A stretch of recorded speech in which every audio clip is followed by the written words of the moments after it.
Hello wonderful world, Elayne here, and today I want to talk to you about the books that I rated 5 stars in 2024. But before we dive into that, it has been a long time since I have posted on YouTube, especially something relating to books. I've posted a few travel vlogs here and now, but I haven't sat down and filmed a book video in a very long time, and that makes me kind of sad because I might not have the most subscribers in the world, but I used to love filming booktube videos back in like middle school and high school, and so the fact that I don't do it anymore, that would make young Elayne really sad. So now with, you know, everything that's going on with TikTok and the possibility that it could be banned from the United States, I decided I would start filming some book-related YouTube videos again, just to like get myself back out there and see if I still like it. So that being said, the first video that I wanted to make was my top reads of 2024. Also, if you follow me on TikTok and that's how you found this channel, or maybe you know me from my personal life, whatever, just a quick introduction again. My name's Elayne, I'm 23, I love all things books and reading and Taylor Swift and fangirling. That's kind of me as a person. Those are the things that I love. I also love to write, I love to travel, so I hope I can continue to make some more travel vlogs. I have so many vlogs that I filmed when I studied abroad that I never posted, so I think I'm gonna start posting those again too and call them like from the vault. Yeah, so anyways, that's a little bit about me, and now let's dive into my top reads of 2024. I have 7 books that I rated 5 stars last year, so without further ado, let's jump into those. And the very first one was The Cruel Prince by Holly Black. I devoured this series. For those of you who don't know, it is I think it's YA, I'm pretty sure it's YA. It is a book about the fairy world, about fae. What the hell is that world called though? Actually. So Jude and her twin sister are humans. They live in the human world. They enjoy TV and fish sticks. One day a fairy man shows up at their house and is like, "You're coming with me," kills their parents and takes them to the world of fairy and raises them. Crazy. Jude has all this anger because the way that humans are treated is not great. It's not great. And she's got all this anger and resentment, and she wants to prove that she's just as good and strong as everyone around her. But unfortunately, everyone around her has magic, and she doesn't. So she chooses to prove herself in other ways. She wants to become a knight. The reason I loved this book so much, though, is because of the world building and the way that Holly Black creates all of this political intrigue. She is a genius when it comes to building a political world, which was something really fascinating for me because I feel like in a lot of fantasy books we get similar kind of tropes over and over again, like, we want their land, we're gonna raise a secret army. And this, I feel like, was really good from a political standpoint. Like, I felt like I was watching a political chess match. And I really enjoyed that. My actual Goodreads review for this book was, yeah, I ate this up. I was screaming at the characters like they could hear me, SMH. I'm not entirely sure about the romance yet because I'm not into bully to lover vibes, but excited to see how it develops. And boy, did it develop throughout the rest of the series. The next book that I gave 5 stars in 2024 was A Good Girl's Guide to Murder by Holly Jackson. Another one that is extremely popular, especially on TikTok, that I had never read. Decided to give it a whirl, and boy was I glad I did. One of the reasons I loved this book so much was because I listened to it as an audiobook, and it was such an engaging audiobook. So the plot of this story is Pip decides to do her senior project on a murder that happened in her hometown about 5 years ago. What happened was this really popular pretty girl named Andy Bell went missing, and then her boyfriend was found dead in the woods. He killed himself. Everyone assumes that he killed Andy and then killed himself. His name is Sal, and the whole town has villainized him. He is evil, horrible. Everyone's glad that he's dead. His family still lives in the town. They treat them like shit. And Pip has this feeling that the story isn't complete and that there's more to it than the world is ready to believe. So she decides, as this high school senior, that she is going to figure out what really happened. And she starts digging into this case. And I really liked this book because it was so engaging. Like I said, the audiobook was so cool. So when she's interviewing people, it sounded like they were on a tape recorder in the audiobook, so it was just really cool. But I also really liked it because, you know, Sal is non-white, and so it talks about the way that he's treated and the way that they treat his family and all of the judgment that came with this case. I'm not gonna spoil it, but it dives a lot into media portrayal and how we are like so obsessed with making like, oh, she was this perfect pretty blonde girl that died.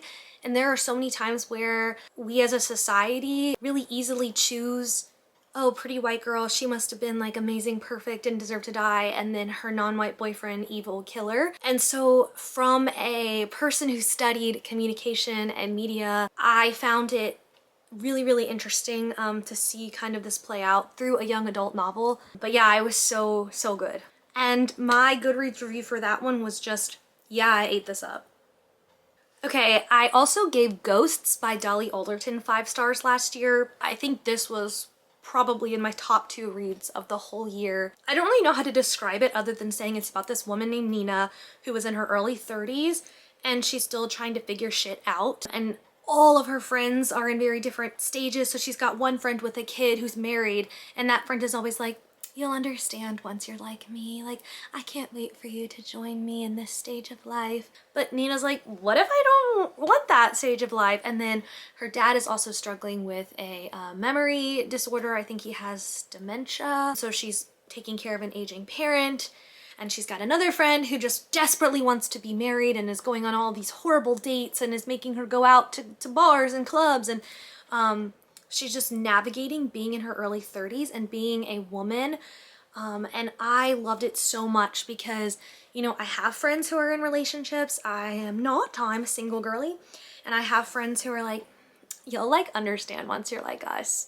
And then I also have friends who are going out clubbing and drinking all of the time. And like both of those things are great, to each their own, but it can feel sometimes hard to figure out which one you want to be, which one you're supposed to be. And I feel like you're constantly comparing yourself, and I'm only in my early 20s, but I could already relate to this so much. And I just think Dolly Alderton is such an amazing writer. She has such a great voice. She's so funny and so real at the same time, and is able to take these topics that women of all ages can relate to and things that we all go through and put it in such a digestible, fun way. And so I really, really like her as a writer. For this book on Goodreads I absolutely loved this. The blend of humor and seriousness while reflecting on womanhood, friendship, and dating in modern society was my reason for liking this so much. This is one I'll be thinking about for a while. I also gave an Elle Kennedy book 5 stars because I love Elle Kennedy.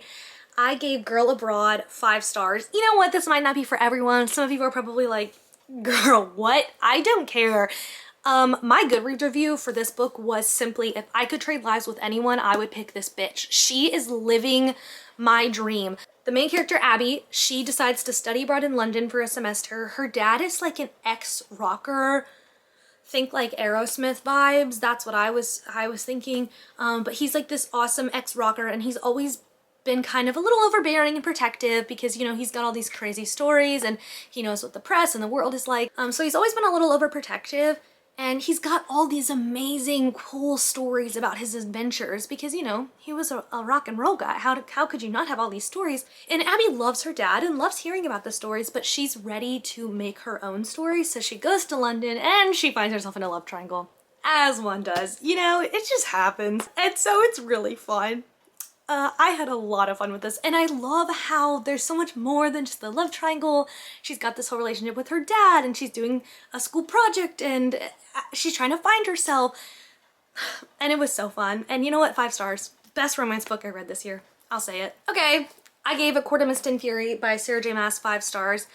2024 was the year of ACOTAR for me. I read ACOTAR, and I read this one, and I think I read the 3rd one as well. I think I still have a couple more to get to. Maybe I'll do that this year. But ACOTAR was a little slow for me. I tried to read it so many times. I actually bought ACOTAR when it first came out. I think I have like, yeah, I don't know if you can see this, but I have like the extremely old cover because I bought it when it first came out because I read Throne of Glass back in the day. I was an OG, okay? And I always tried to read ACOTAR and I just like couldn't get into it for some reason. And this year I was like, you know what? I'm gonna do it. I'm gonna read ACOTAR, and I think I gave it like 3 or 4 stars. It was really good, but this one took it to a whole nother level. My Goodreads review for this was just Sarah J Maas, the woman that you are. I don't know, I just think she is an amazing world builder and people don't give her enough credit. These are often written off as like fairy smut, which like sure, but also there's so much more than that, and it really like hurts me when people say that she's just like a silly little writer, because she's amazing and she's written these books that so many women love, that have convinced people to try reading again, and that have made people fall in love with reading again. And like she's responsible for that for a lot of people. And I think her world building is just absolutely elite in all of her series. And this one especially was very, very, very good.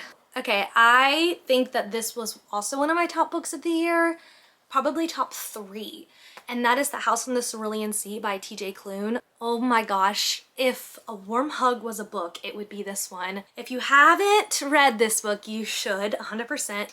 It's about Linus Baker. He works for the Department of Magical Youth, I'm pretty sure. And so it's our world, but there's also just magical creatures. And Linus works for the agency that checks in on orphanages for these magical youth. He is given an assignment to go to location and check in on this place and determine whether or not it should be shut down.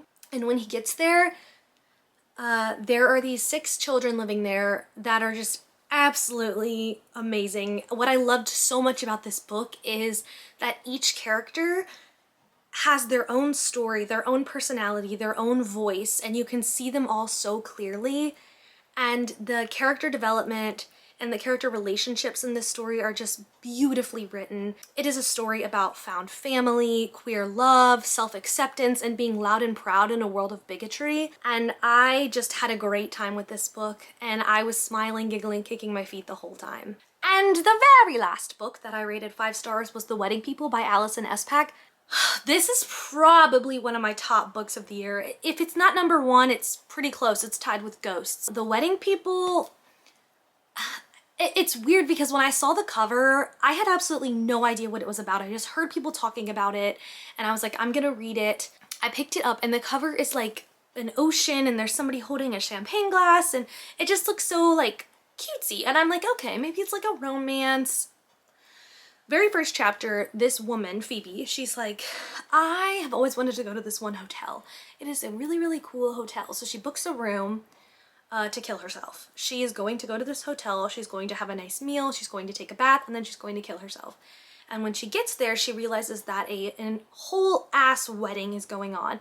Every other room is booked up by a wedding person. She calls them the wedding people, and they're all there for this woman's wedding. And the bride's name is Lila, and Lila runs into Phoebe and she's like, who are you? Phoebe's like, oh, like I'm not a guest, I'm not here for the wedding. And Lila's like, well then how did you get a room? And Phoebe's like, I don't really know, but I did. And Lila's like, well, why are you here? And Phoebe says, I'm here to kill myself. And the bride is like, absolutely not. No, no dead bodies will be at my wedding. You are not doing that. Absolutely no.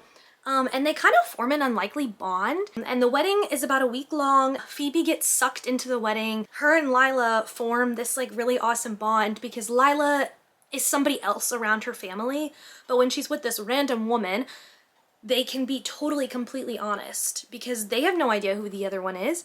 And Lila can come to Phoebe and be like, oh my gosh, my mom is so fucking crazy and pissing me off at this wedding. And I literally don't even know why I loved it so much. I think it was so funny, but it's so serious as well. And Phoebe is just a great narrator, an amazing lead because she is like so depressed about the world, but is so freaking funny at the same time. And she's also very smart and knows a lot about 19th century books and architecture and is just throwing out random facts. And she's to the point in her life where she's like, you know what, if I'm gonna die, I might as well just say whatever I want. And she's learning to do that more, and the book was just so beautiful and I just loved it so much. I flew through it. Yeah, like I said, probably one of my top reads, if not my favorite, and it might be of all time. I loved it that much.